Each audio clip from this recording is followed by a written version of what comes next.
Do you understand you overvalue your sister's thought, your mom's thought? You must make 2024 the year of accountability. If your mom is super negative and fucked you up, do not talk to her 8 times a day. Talk to her once every 8 days. I'm not saying cut your mom out. It's your mom. You came out of that shit. But if your mom is fucking poison and you're do you understand, besides that little dude and probably somebody else in here, you're fucking grown now. Make 2024 the year you stop complaining about the same shit. I got it. Your dad drank. Most dads drank back then. I got it. You fucked up and took the wrong job. You married the wrong girl. This fucking happened. Donnie fucking screwed you. I get it. And you're just fucking in it. We can't, dwelling is a disease. And this is gonna be a tough year. Like I said earlier, it's gonna be super negative out there. I am so not looking forward to this shit. These fucking politicians, as if they give a fuck. I love when you think they give a fuck. Promise. Stop feeding into the fucking bad shit. Focus on yourself, focus on your loved ones. Choose positivity. You have to understand, if you have decided to be cynical and negative, it is by default that, because you can find it. But if you choose to be positive and optimistic, you can find the 2 little kids helping the guy in the wheelchair shovel his driveway. You get to choose.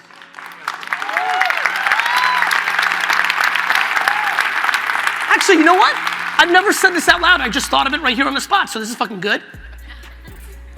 Let's make a pledge to this. If this talk hits, if you feel like, fuck it, I'm ready to go, every single time you are in your feeds, if the post does not make you feel good, unfollow and mute that person.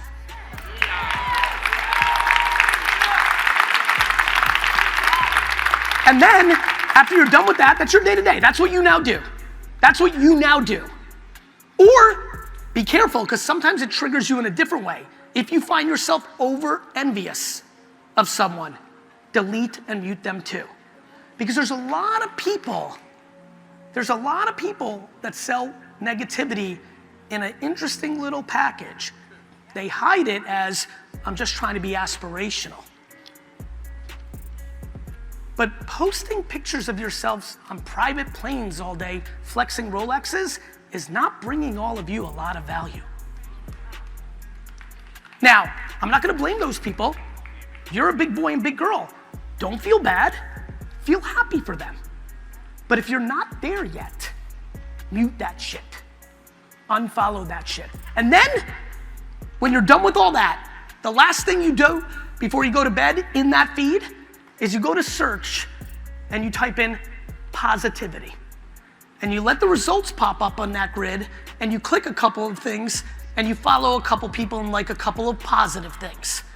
You will wake up on April Fool's Day with a much more positive life.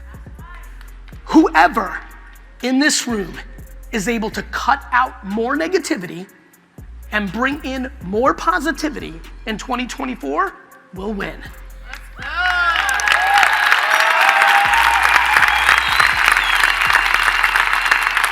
I'm gonna leave you with this. So we just broke that down. Now, in June, if you're still in a bad mood, that's on you.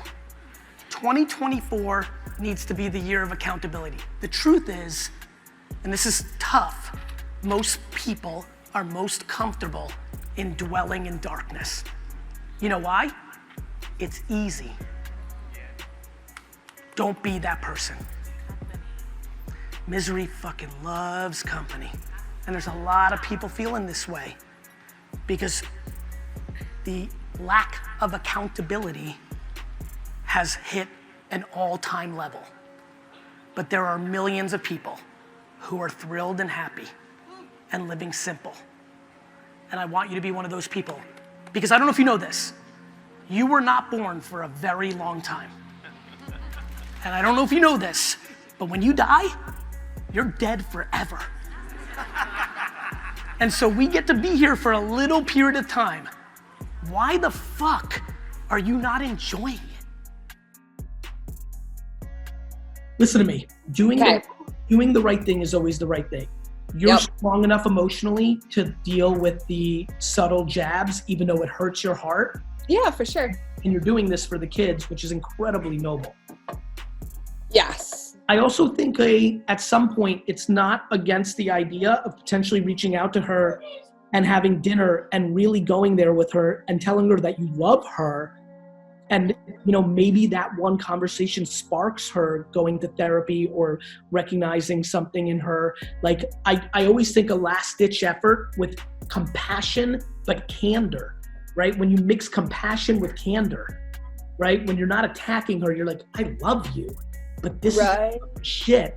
I think you'll always feel good when you're 92 that too many people cut people out or tell them to fuck themselves back. I think you go with compassion and candor, and it's something that you are grateful you did when you're 90 years old. You feel like you did it all that you could. Right. Yes. Okay. I like that idea. You know what I mean? Like, truly be like, listen, I'm not here to judge you. I'm empathetic to you. This is DNA and parenting and environment. I love you. We've been friends our whole lives, you know, but listen, this is really tough. And this is like tough on me. I find myself pulling away because the negativity is unbearable. Your kids, you know, I want to be there for them. I love them because I love you. Like, is there anything I can do to help you? Like, please, like, tell me.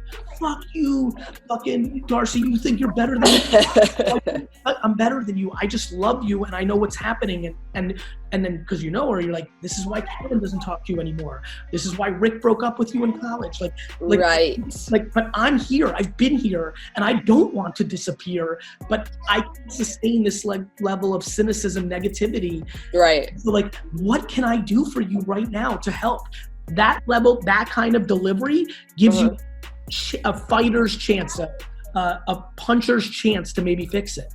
Yes. And I'd like to help her because she's got such a damaged past in her life that I'd like to be a positive support, but she just puts so much on me that I can't, especially with everything in the world right now. I'm learning who is really super negative and who's going to come out positive, and we just choose to be positive. So it's hard to even hear any of this negativity. And if you look at China, South Korea, even Italy in the last 24 hours, like if you look carefully, there's plenty to be positive about. We're all going to get through this. Yeah. And by the way, some people are going to lose jobs and some people are going to lose family members. Like it's tough. But like, some people look at the negative. I'm saying to friends like, hey, I know you're scared, but what if the corona thing didn't happen, you were living your normal life and today was the day that you were going to get hit by a car crossing the road and dying. Right. Everyone looks at the obvious negative instead of the not obvious negative. There's a lot of things that are going to happen. Somebody today stayed home and didn't do something that they would have done in real life that would have led to their death or unhappiness. Right. So they didn't even know. Correct. So anyway, listen to me.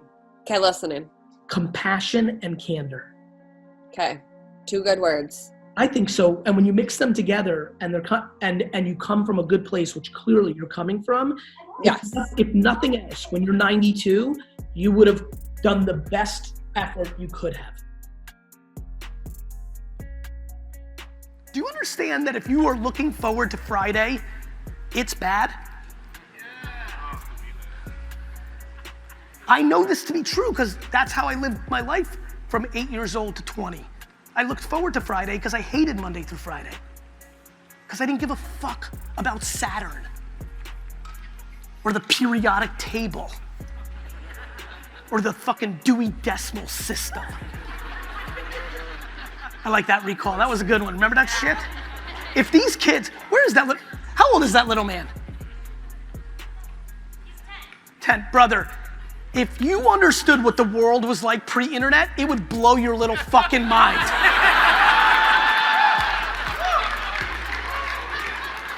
Do you remember going to the mall because you told your friend you were gonna meet at the water fountain at 4:15, but for some reason their mom got caught up and they weren't there and you were like, fuck it, and you'd see them the next day at school?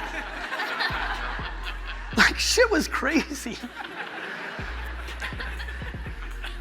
New kid came to school with a beeper, fucking narc.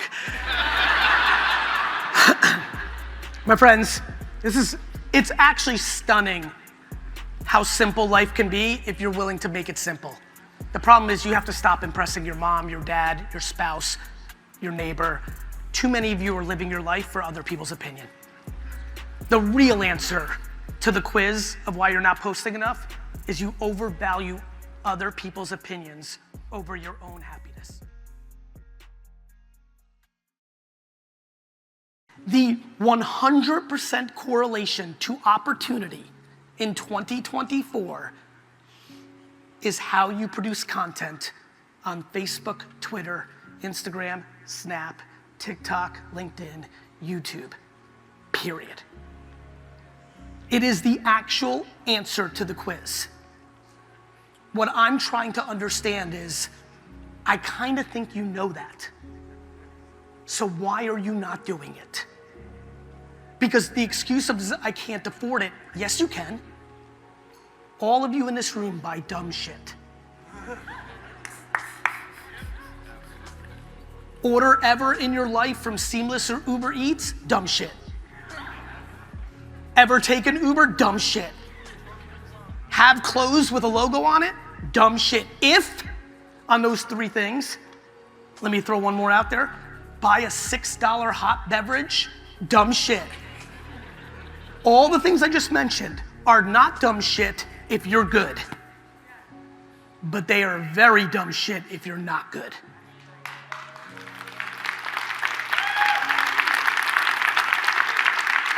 And it's a really fucking funny game, momentum, because the more not good you are, the more you're buying clothes with logos on it. Because you need a quick little hit of feeling good for a second. This is one big game of two very simple energies. When I say one big game, life. Life is one big game of two energies: self-esteem and insecurity. And we all fit somewhere from the extremes on both. And it is such a big deal. Because let me tell you about extreme insecurity. It's actually one of the ways that people use that energy to actually amass financial success. They're so deeply insecure, they go for it at all costs. And they figure it out. The problem is, the people that I've seen climb the mountain with deep insecurity and get there financially can't sustain it. Because if you're dark, you're dark.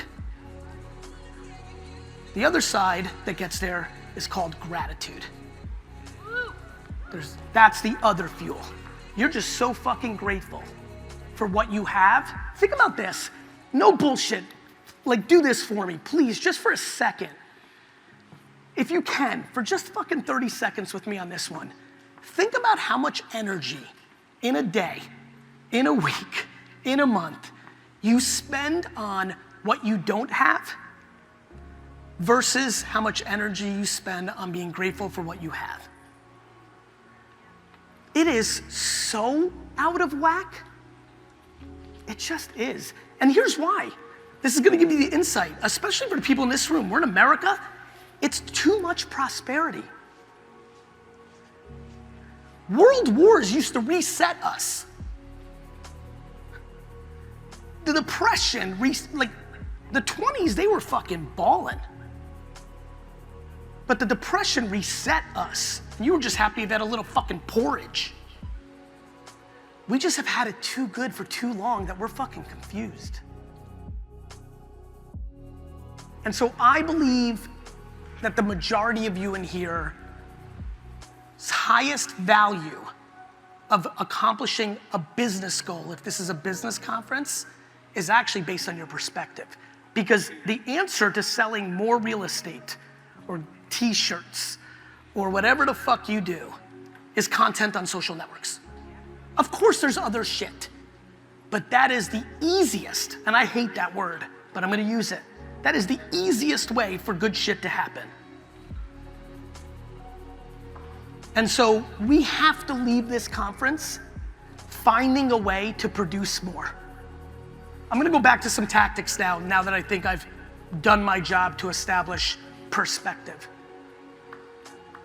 I really, really, really, really want to talk about documenting versus creating. So, okay, you're hype now. You're like, you know what? Fuck it, Gary's right, this is my year. Right? Cool, you're like, you know what? I've heard it enough. Yes. Now the problem is tomorrow. And you're trying to figure out what to make, right? One of the reasons I love this concept of documenting, not creating, is I'm concerned that you don't know what to make. Which is why I love live streaming so much. And I'm talking about live streaming like go live at your desk while you're working and have 3 people watching at first. And like while you're on your laptop, like look over and be like, hey. I'm being serious. But notice what I'm saying. I want everyone to hear this. What I just said is the content equivalent to the first day you ever go into the gym after not being in shape for 30 years, and you just get on a treadmill and you go super slow. My first workout 10 years ago, Mike Vacanti and I were joking about it the other day. I did 8 atrocious push-ups. I never built muscle before. That's all I could do. If you're sitting here today and you've done like 2 half-ass efforts at making content on the internet and you decide to live stream, you're just maybe gonna be able to eke out a hey. But I can do a lot more in the gym 10 years later. I just need you to know it's gonna be hard. And I just need you to know that that's good. Because everyone's saying, but what about this person? What about them? Yes, they actually executed when I was yelling at all of you 4.5 years ago to go on TikTok, but you didn't fucking listen, did you? And so they listened, they executed, and it worked for them. Sorry that you didn't. That has nothing to do with you. Just because a couple people went viral fast, that has nothing to do with you. And more importantly, the question is, what do you want to accomplish out of this? I assume again that this is the context of a business conference. I assume you want to grow your business. You can't sell anyone anything unless you have their attention. If you go into the bathroom right now in a stall by yourself and start trying to sell something, you're not gonna sell anything. You're by yourself. You have to have someone's attention to be able to sell to someone. The shocking percentage of our customers' attention now sit on these 8 platforms, on these devices.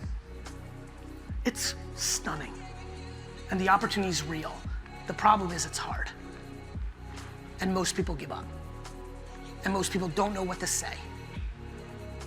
But all you should say is what you know. Let me give you some tactics. How many people know what a green screen video is? There's like the headline you talk over. Just raise your hands, please. Great, so for the ones that don't know, if you've seen on TikTok or Facebook, it's like a human, and in the background there's like clearly a clip from like a newspaper article or something. Like, it is training wheels for all of you. If you're struggling to figure out how to make content in your business or your interest or your genre, Google real estate, sneakers, mortgages, insurance, apparel, protein vitamins. I don't know what you do. Google it. Go to Google News. Look at the news. Find an article with a headline that makes sense to you that you have a thought on, because I'd like to think you have a thought on the fucking business you're in. What do I do? Talk about what you fucking know. Take a screenshot of it. If you don't know how to do a green screen on social media, like some of you are thinking right now, good news, I'll tell you how to do that. There's a site called Google. You type in, how do I make a green screen video? Enter. They will tell you for free. And start doing it. Everybody here can do green screen. Everyone here can do green screen. And by the way, as we sit here today, maybe not in 6 months, maybe not in 3 years, but as we sit here today, a green screen video will get more organic reach than a normal video on most platforms. All social media is about is an acronym that I call PAC, platforms and culture. You have to know how a platform works. Does a reel versus a main feed post video work better on Instagram, Facebook, or does a picture work better? Should you do a picture and then a video? Should you do a 2-minute video or a 30-second video? What should the thumbnail look like? What's the first 3 seconds of a video look like? What's your copy? It takes skill. You should spend time at night. Again, how many people would like to grow this year? Raise your hand. Great. Idea. Instead of at night watching dumb shit, why don't you consume information on how to be better at making content on social networks? You can, and this goes back to like what I see in my feed. Instead of watching the news, whose job is to scare you, or watching fucking, I don't know, like Blind Marriage Millionaire, what the fuck you watch?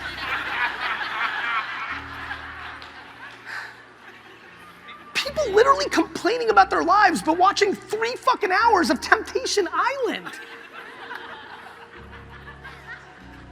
I get it, you're escaping. The same shit we do with drugs and alcohol, I understand. Or logos, I get escapism. I just don't want you to escape your life. I want you to enjoy your life.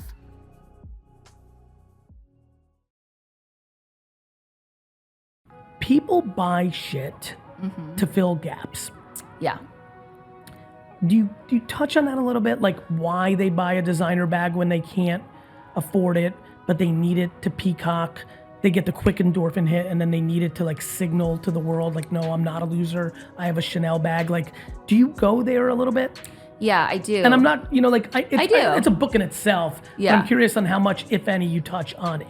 Yeah. Because everyone's gonna say, I can't save, I can't invest. I'm like, you sure can. Like, don't buy the new iPhone every time it comes out. Yeah. There is actually a phenomenon coined by Estee Lauder as the lipstick index. In that during times of financial downturn, you actually see the purchases and the revenue for companies that sell little treats. That's right. Tick up. During the Great Depression, people bought makeup perfume. exploded. Yep, exactly. Little hits. Little treat. Little treat. Yep. Not private planes, but just makeup. That was the luxury. And when you can't afford the flat screen TV, much less the car, much less the home, a little hit will give you the dopamine that you need. I am aware. But it prevents you from getting to these bigger goals. When you are really in debt and you are buying a $19 cocktail at happy hour, there's that you've got to figure that shit out. Yeah. That constant Uber, seamless, Starbucks, it fucking adds up. And our society currently has decided that that's a necessity, not a luxury. Yep. But I also address the flip side of that conversation. I heard you. I heard you, which I love. The little stuff matters. It does add up. It's Yep. death by 1,000 paper cuts if you get a coffee every single day and you get the Uber every day, whatever. But there's also a school of thought that says, make sure when you take the big swings, you are negotiating your ass off, because if you can get $50,000 off of the purchase price of your home, it's $50,000. that's 50 grand. If you know can how much you're gonna save? If you can get avoiding coffee? $7,000 more in your salary, it's $3,500 more. Well, actually, at my tax bracket, much more than that for the normal person. Yes, and 100%. it's so much easier to make more money or save big bucks when you're buying the big ticket items versus trying to nickel and dime yourself. Because I do think you're allowed to have a little treat, but to your point, if you have too many little treats too many days a week, it really can hold you back. The way I think about finances is pretty interesting. I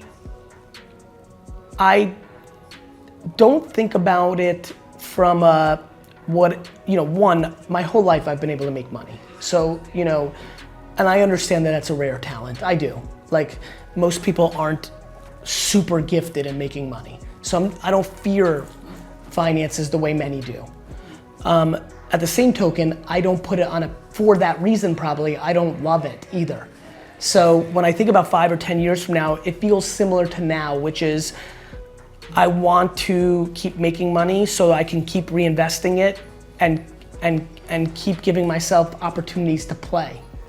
I'm not, I save money for a rainy day, but you don't need that much. Yeah. Well, let me rephrase. It's percentage by, I don't need that much by percentage of what I make because I'm not looking to live too big of a lifestyle. So I put some away, but for the most part, I use money to give myself opportunities to play business. It's like a game. So kind of you against the lavish lifestyle? Against the what, my friend? Lavish lifestyle. Lavish? Yeah, for me, it doesn't bring me pleasure. I don't want a boat, I don't want a fancy car, I don't want jewelry or art. But I don't judge other people. If you can afford it, do whatever the hell you want. Give it all away to charity, buy a $5 million painting. If you can afford, especially if you made it, if you made the money and you can afford it, you're my favorite person. Because then you can do whatever the hell you want with your money. I think, and by the way, if you inherit it, you inherited it, you know, so you were in a fortunate situation. Obviously, I don't look at that the same way because I admire people who make it. But no, I do not. I'm unbelievably unimpressed with somebody who flaunts their money with things. I don't judge it, but it doesn't get me excited at all. I've never looked at anything and been impressed by it for its cost. I don't even know what things cost. Yeah. I don't, when I go to if I'm in, I think a lot about when I'm in Cannes for the marketing festival or if I'm in Beverly Hills for an event, or I remember I was somewhere, it was like very fancy cars. I don't know what's a $500,000 car, what's a $5 car. Like, it just, jewelry, forget about it. I have no idea. Art, no clue. It's just not on my radar. No, I don't think about that at all. Okay. At all. Okay. Will you ever be retired? No. No. I will never retire. I will 100% die actively working. 100%. There would be nothing that would make me more unhappy than to retire. Okay. Now, I say that today at 43. Maybe at 97, I won't, but I don't think so because I think my mind would really struggle, you know? Maybe my body will give out as I get closer to 100, but not with technology. I don't see it. No way. I like it too much. So you encourage everybody to be productive all the time? No. I encourage everybody to reverse engineer their hard wiring. I see. You know?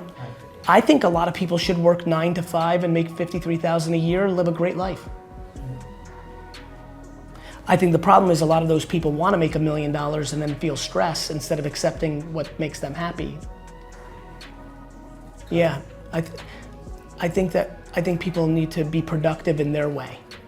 And if that, there's somebody who's listening to this right now who can't wait to do nonprofit work all the time. And if they want to work until they're 50 and 55, 60, 65, and then do nonprofit work for 30 years, that's what makes them happy. But I started liking to work, and I'm gonna finish that way too. Give me a February 7th, 2024 hot take on anything financial that's got your attention. Ooh. And I'm not looking for you to predict something because that I think is silly. Yeah. I'm talking more like anything that's on your mind in the game of like last year's, there's a presidential election and Biden may not win. And if Trump wins, this tax thing will change. And so if you've been thinking about something this year, that, or have you paid attention to this, or here's the reason that, or is there anything that you as a thinker of finances are like hot on or that's kind of clever out there right now? Yeah, you guys want to time travel?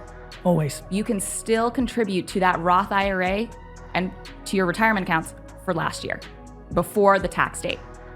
Love. And that way, you still can have it basically essentially count for last year. Right, and a lot of people think that when 12/31 hits, Actually, it's sorry, over. excuse me. Please. You can contribute to your IRA so that you can actually get a taxable benefit for last year's taxes versus this year having to be 2024. So you can time travel, and I think that's really good. Yeah, because for a lot of people, they don't know how they're gonna splurge, especially if they're working tight. They don't know what the holidays are gonna look like. But now on February 7th, you got a little bit of a feel. Like you're into the year a little bit. You know if you have job stability, or you never know, but like, of course, things like that. Go ahead. And can I make a prediction that I can guarantee you comes true? So you have a prediction that you're very hot on? No, 100%. I am certain. Great. Well, good news. When it happens, Yes. we'll clip this. And if it doesn't happen, we'll definitely clip this. Right. I will say you're going to be like, oh, well, that's like a soft prediction, That's but okay. like it's true. That's okay. So there's a current trend going on called loud budgeting. And I think that it is here to stay, and it'll actually become a very pervasive thing in our communities. So for people who aren't chronically online, loud budgeting is essentially where it is now socially acceptable for you to talk about your financial goals with your friends and use them as an excuse to get out of social obligations, out of things that are going to cost money. So suddenly, Transparency yes, and vulnerability yes, will lead to less discomfort in the long term, maybe a little bit on the upfront. correct. Which will allow you to not have to keep up with the Joneses and have the stigma, which will allow you to budget better. Exactly. And I do think that with the next generation, we're just more honest. 100%. Like, In some ways. we're not embarrassed. In some ways, we're remarkably more Worse, honest, which is yes, why I love yes. Gen Z and Gen Alpha. In other ways, we're more clever. Mm-hmm. We're very, I feel like I'm so part of it. I'm an old fucking dude compared to these kids, but I love these kids, but they're a little more clever. They're also good at PR. Yes. That they're outflanking some of their boomer parents and Gen Xers. But the reality is I see them. The hypocrisy is extraordinary. But you're right. There's a lot of things they're more vulnerable and transparent about, but they're also the lack of accountability and entitlement is a blind spot. And then we're talking general. Yes. But I agree with you. They're creating some incredible frameworks that are going to work for them. And I'm excited about that. I root for them heavy, especially Gen Alpha, because I love their cynicism towards Gen Z. These 10-year-olds are gangsters. What I'm about to talk about, I think, is essential for all of you for your career within or after, when you're not here, or whatever plays out for all of you. What I've been talking about for the last 5 to 7 minutes, and what I'd like to frame up for all of you as one man's point of view of something that has clearly worked for everybody at all levels in the business world over the last 30 years that I've observed, is scaling the unscalable. So I want to spend a few minutes on this concept and just put this in your mind, scaling the unscalable. Me driving that Behringer White Zinfandel for 2 hours for something that was like $30 for a case was scaling the unscalable. The thing that I really want to talk to some of the field leaders, especially in the stores or even corporate, is I can't get over this mind that if you're really as customer-centric as you like to say you are to the world, and I see how you try to position yourself, I'd like to challenge everyone here to do more scaling of the unscalable for customers. So, for example, I'm about to tell you a story that is also iconic to me that I think GoPuff can scale 10,000 times better than I did 15 years ago. And I think this is for corporate, and then I've got one for the field. So for corporate, Twitter came out, I was fascinated by it. I was like, the world's changing, the internet's changing. And I was really focused on lifetime value and retention. I'm sure for the people in analytics in this company, when you look at all the people that have bought from GoPuff or BevMo, but haven't bought from you in 6 months or 12 months, you just look at it like, fuck, it's all right there.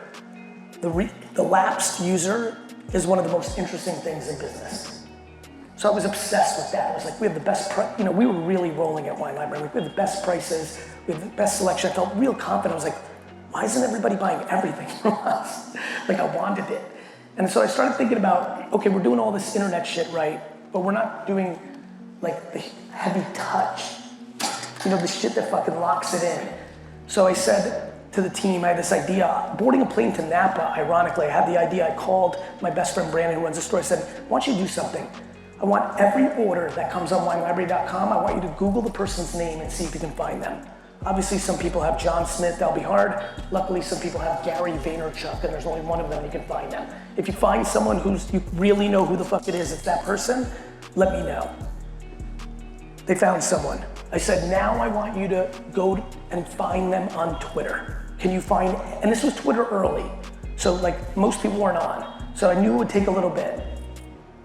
About a week or two later, I get a call. We got some dude. I'm like, amazing. So they go, we got this dude, he, bad news, this is gonna really make the Bevmo people laugh. Bad news, though, we found him, but he bought a case of Santa Margherita Pinot Grigio. The shittiest, most overpriced wine of all time. Real talk, super overrated. Kudos to them. It's one of the few wine brands that have built an actual brand, so people are buying what is really $4 Pinot Grigio for 25 bucks. Thank you. I go, that's cool. I go, here's what I want you, so I go, tell me, so I'm on the phone with Brandon, he goes, I found his Twitter. I go, what's he tweeting? This is where the story gets interesting. Every tweet out of this dude's mouth is, Jay Cutler, I love you. So this dude lives in Chicago and he's a huge Bears fan. And he's tweeting, like now we all tweet along with sports all the time, but this was early shit. And it's like, Jay Cutler, why'd you throw that pass? Jay Cutler, don't do that. Great job, Jay. It's fucking Jay Cutler. For the majority of you who don't know, I'll just say one more time, Jay Cutler was the quarterback of the Chicago Bears at the time. I'm like, okay. I go, Brandon, here's what I want you to do. I want you to go to eBay and I want you to buy a Jay Cutler jersey signed in a frame and send it to him with a note that says, thank you for shopping at Wine Library.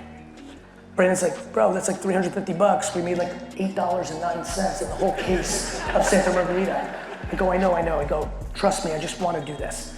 So I'm thinking we're gonna send this fucking Jay Cutler fanatic a jersey. He's gonna fucking be blown away. And then I'll show Brandon and the team, just like my Behringer story. I'm like, look, he spent all his money with us over the next 2 years. Let's do this. I had a whole master plan. I'm so pumped. I'm like, I'm a fucking genius. I'm like, yes. And then real life hits. We send this dude this thing, we don't hear a fucking peep. Nothing. Now it's a month, it's two. Now I'm not like, you know when you're like picking a scab? Like now I'm like just addicted to this fucking, I got a million things going on. All I give a fuck about is some random dentist in fucking Chicago who I sent the Jay Cutler jersey to that bought fucking Pinot Grigio from the fucking most overpriced producer in the world and hasn't said thank you. So I'm dead. Like for those months, I'm like really annoyed about it. We do some other little things, but this one really stuck to me because it was so egregious, right? Like it was so big for what he bought. And then one of the most interesting things happened.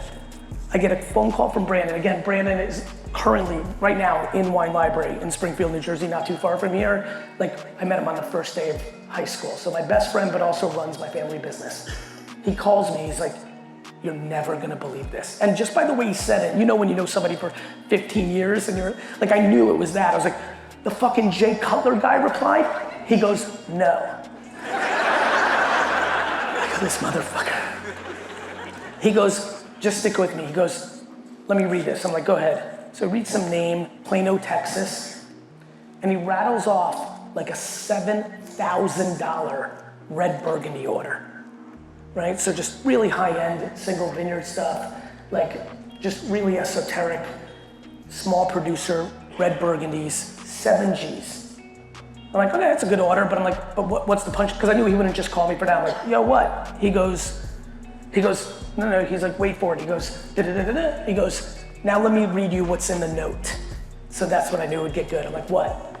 He goes, hey, first of all, you have an amazing Burgundy selection. Can I speak to somebody? I'm looking for some other stuff. Second, I live in Texas. It's hot as shit. Can you please hold it for a while? He goes, P.S. My best friend lives in Chicago and you sent him a Jay Cutler jersey and that's how I found out about your store. P.S.S. I'm a huge Bruce Springsteen fan.